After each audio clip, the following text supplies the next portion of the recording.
मुख्यतः हमारे डिपार्टमेंट से संबंधित जो काफ़ी समय से हमारे इश्यूज रहे हैं, जिससे संबंधित हमारी हिमाचल कैबिनेट ने एक सब कमेटी बनाई थी, उसकी बैठक हुई, जिसमें मेरे साथ हमारे माननीय पंचायती राज विकास मंत्री, ग्रामीण विकास मंत्री अनिरुद्ध सिंह जी, हमारे लोक निर्माण मंत्री विक्रमादित्य सिंह जी, वो भी इस बैठक में शामिल हुए, सम्मिलित हुए, और साथ ही साथ जितने भी हमारे आला अधिकारी है, शिक्षा विभाग के सचिव शिक्षा, सभी ने वहाँ पर मैं समिति विचार विमर्श किया। और जो मुख्यतः, जैसे मैंने पहले कहा, जो ये कमेटी का गठन हुआ था, जो हमारे एसएमसी के पेंडिंग इश्यूज है, उसके बारे में गहन चिंतन किया गया कि किस तरह से उनकी समस्या या उनकी मांगों को, मैं समझता हूँ, उसका समाधान निकाला जा सके। साथ ही साथ कंप्यूटर टीचर्स, इनका भी काफ़ी लंबे समय से हमारा मामला लंबित रहा है, और इन दोनों वर्गों से संबंधित जो इश्यूज थे, चाहे उसमें हम लीगली बात करें, क्योंकि बहुत सी बातें कोर्ट, हाई कोर्ट ही नहीं, सुप्रीम कोर्ट तक मामला उदाहरण के तौर पे आपका एसएमसी का गया है, और इन परिस्थितियों में किस तरह से समाधान निकाला जा सके, उस पर मैं समझता हूँ काफ़ी लंबे समय तक हमारा विचार विमर्श हुआ। और जहाँ तक इच्छा शक्ति की बात आती है, पॉलिटिकल विल की बात आती है, गवर्नमेंट चाहती है कि काफ़ी समय से जो आपके ये अनरिजॉल्व इश्यूज है, इसका समाधान निकाला जा सके। तो इससे संबंधित हमारी जो रिकमेंडेशंस होगी, जो हमारे सुझाव होंगे, सजेशंस होंगे, हम पुनः उसको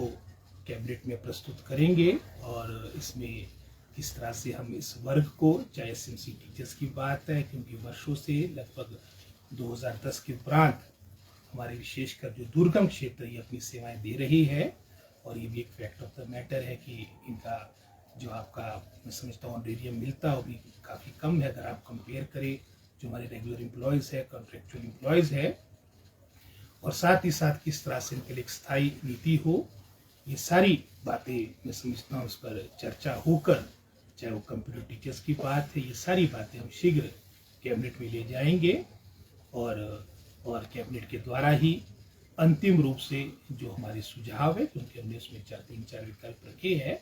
जो अंतिम निर्णय होगा वो हिमाचल कैबिनेट का होगा, हमारे प्रदेश कैबिनेट का होगा। सर, पॉलिसी बनेगी, क्योंकि वो कह रहे हैं कि अब हमें जिस प्रकार से वेतन बढ़ाते हैं, हर बजट सत्र में 1500-2000 वेतन बढ़ता है, पॉलिसी की मांग कर रहे हैं। फाइनेंशियल पार्ट एक, मैं समझता हूँ, जो हमारी आज चर्चा हुई उसका एक अंग है, लेकिन जैसे आपने पॉलिसी की बात भी कही, और मैंने पहले जैसे इसमें सुप्रीम कोर्ट, हाई कोर्ट, कई मैं समझता हूँ लीगल जिसमें अतीत में ऑर्डर्स आए हैं, इसको लॉ डिपार्टमेंट भी एग्जामिन करेगा, लेकिन डिपार्टमेंट या सरकार की इच्छा शक्ति है कि इन बातों का समाधान निकले।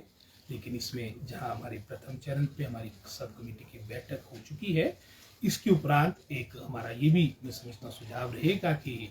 इसके लिए स्थायी समाधान, जैसे आपने नीति की बात की, कि आने वाले समय में इसका स्थायी समाधान भी निकाला जा सके। रोहित जी, जो अनशन पर बैठे हैं एसएमसी के लोग, क्या उनसे भी बात हो पाई? उनसे बात हुई है, पहले बात हुई है उनसे, और मांगे उनकी यही है। और जहाँ तक वर्तमान सरकार की बात आती है, हमारा पूरी सहानुभूति उनके साथ है। हालांकि एसएमसी की नियुक्तियाँ बीजेपी गवर्नमेंट के टाइम शुरू में 2008 और 12 के बीच आपकी नियुक्तियाँ हुई थी, उसके उपरांत कांग्रेस गवर्नमेंट के टाइम भी हुई, और पूरे 5 वर्ष पिछली सरकार के कार्यकाल के दौरान मात्र 1500 की आपकी बढ़ोतरी हुई। आपके बहुत से एसएमसी के टीचर्स को भी निकाला गया। तो हमने, मैं समझता हूँ, एक, जैसे मैंने कहा, कि पॉजिटिव अप्रोच के साथ लगभग कोई इसी वर्ष लगभग कोई 2000 का ऑनरेरियम बढ़ाया है। साथ ही साथ आने वाले समय में इनकी जो मांगे है उसका समाधान निकाला जा सके, उसको देखते हुए सब कमेटी का गठन किया गया था, और हम अपनी जो रिकमेंडेशन है, सजेशंस है, सुझाव है, शीघ्र कैबिनेट को प्रस्तुत करें। कल से पेंडेंट से भी जारी सर वो लोग जी, और सर विकल्प की आपने बात की, 4 विकल्प कौन से हैं सर? ये मैं समझता हूँ पहले कैबिनेट में जाएंगे, और उनके पक्ष में ही ये सारे विकल्प हैं। और जैसे मैंने पहले कहा, लीगल के साथ फाइनेंशियल भी चलो एक पार्ट है, लेकिन मुख्यतः जो अड़चने जो आ रही है वो आपकी कोर्ट से संबंधित अड़चने हैं, उसका समाधान कैसे निकाला जा सके, उसके लिए भी सरकार गंभीर है। और मेरा इनसे आग्रह है सभी अपने एसएमसी टीचर से कि वो सरकार की, विभाग की मंशा समझे, और हम उनके साथ हैं, और जैसे हमारी ये कैबिनेट में हमारी रिकमेंडेशन जाएगी तो मैं समझता हूँ काफ़ी हद तक वो इस बात को लेकर संतुष्ट होंगे। सब कमेटी की फाइनल मीटिंग होगी या अभी लीगल से ओपिनियन लेने के बाद दोबारा मीटिंग रखी जाएगी? हमारी सब कमेटी की तो फाइनल मीटिंग है और हम अपने सजेशंस कैबिनेट में दे रहे हैं, लेकिन जैसे आपने लीगल, फाइनेंशियल, हमारा पर्सनल जिससे संबंधित और मैटर्स है वो सेक्रेटरी एजुकेशन स्वयं अपने स्तर पर देखेंगे। सर वोकेशनल टीचर्स भी है, उनके लिए भी कुछ करना है? नहीं, अभी हमारा जो मुख्यतः जो आज की चर्चा रही, जो हमारा मैंडेट था वो एसएमसी टीचर्स और कंप्यूटर टीचर्स की जो उनके इश्यूज है उससे संबंधित। सर 12 तारीख से स्कूल खुल रहे हैं और सबसे बड़ा असमंजस बना हुआ है जो प्रिंसिपल्स है स्कूलों के, बच्चे हैं, पेरेंट्स हैं कि क्या इस बार जो 6 साल वाला एक क्राइटेरिया रखा था कि 6 वर्ष में ही पहली कक्षा में एडमिशन मिलेगी, थोड़ा रियायत दे रहे हैं, कितनी दे रहे हैं? ना उसमें राहत देगी, पिछले कैबिनेट में इसके बारे में निर्णय हुआ था और शीघ्र हम इसके बारे में नोटिफिकेशन जारी करने वाले हैं। और वर्तमान में आप जानते हैं कि एनईपी जो हमारी नेशनल एजुकेशन पॉलिसी उसका मैंडेट है कि आपकी क्लास 1 की जो भर्ती होगी 6 वर्ष में होगी, और जहाँ तक राहत देने की बात उस पर पिछले कैबिनेट में चर्चा हुई और शीघ्र इससे संबंधित आपकी नोटिफिकेशन होने जा रही है। कितने मंथ की होगी सर? मैं आपको नोटिफिकेशन के बाद आपको स्वयं इसका पता लग जाएगा। निजी स्कूलों पे भी इम्प्लीमेंट होगा ये? सब पर इम्प्लीमेंट होगा, वो भी हमसे बाहर नहीं है, तो पूरे राष्ट्र पर इम्प्लीमेंट है, लगभग सभी प्रदेश सरकार ने इसको इम्प्लीमेंट कर दिया है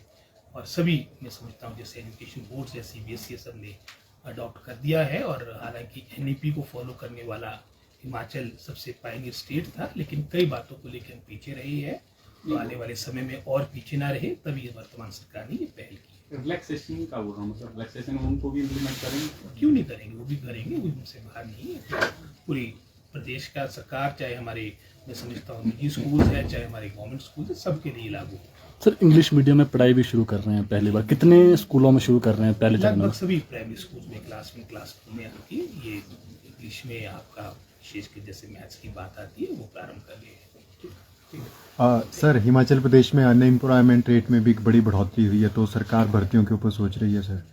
अब मैं अपने विभाग से संबंधित ही कहूँगा, लगभग कोई 2252 तो हमारे बैच वाइज लगभग अंतिम स्टेज पे पहुँच चुकी है नियुक्तियाँ।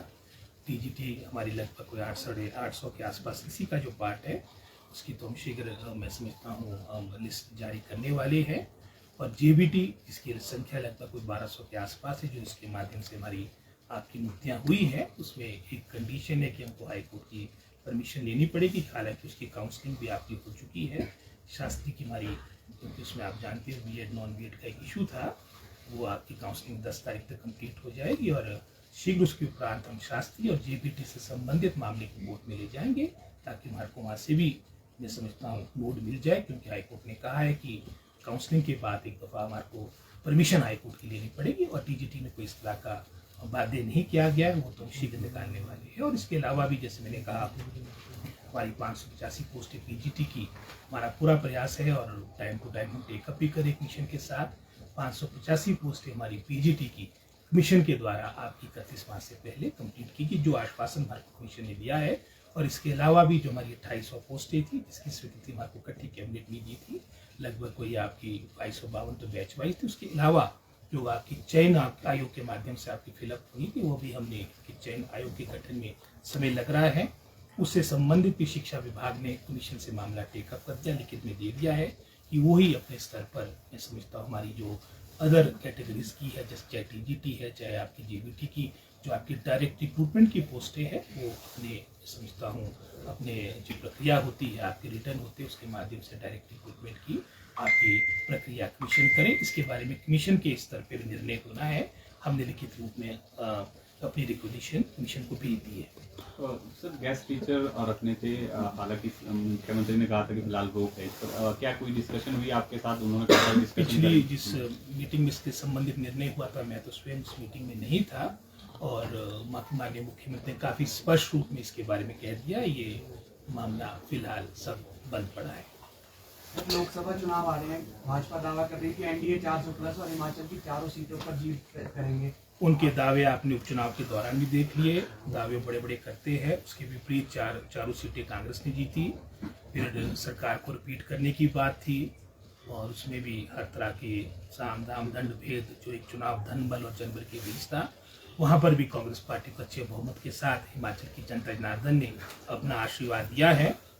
और हमें पूर्ण आशा है कि ये पार्लियामेंट के इलेक्शन में भी कांग्रेस पार्टी बहुत अच्छा प्रदर्शन करेगी। सर एक भगवान राम के नाम के फेर में जो फंसा रही है भाजपा कांग्रेस को, कोई इस चक्र में फंस तो नहीं जाएगी कांग्रेस पार्टी?